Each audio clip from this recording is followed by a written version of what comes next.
സൗദിയിൽ ബിനാമി ബിസിനസ് കണ്ടെത്താനുള്ള പരിശോധനകൾ ശക്തമാക്കി. നിയമലംഘനം കണ്ടെത്തിയ നിരവധി സ്ഥാപനങ്ങൾ അധികൃതർ അടച്ചുപൂട്ടി. നിയമലംഘകർക്ക് 5 വർഷം വരെ തടവും 50 ലക്ഷം റിയാൽ വരെ പിഴയും ശിക്ഷ ലഭിക്കുമെന്ന് അധികൃതർ മുന്നറിയിപ്പ് നൽകി.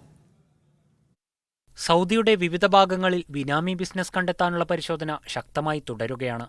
കഴിഞ്ഞ മാസം മാത്രം 5268 വ്യാപാര സ്ഥാപനങ്ങളിൽ അധികൃതർ പരിശോധന നടത്തി.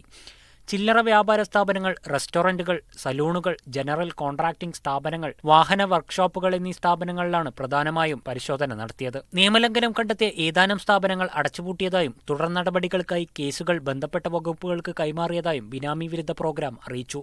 ബിനാമി ബിസിനസ് കേസിൽ പിടിക്കപ്പെട്ടാൽ 5 വർഷം വരെ തടവും 50 ലക്ഷം റിയാൽ വരെ പിഴയുമാണ് ശിക്ഷ.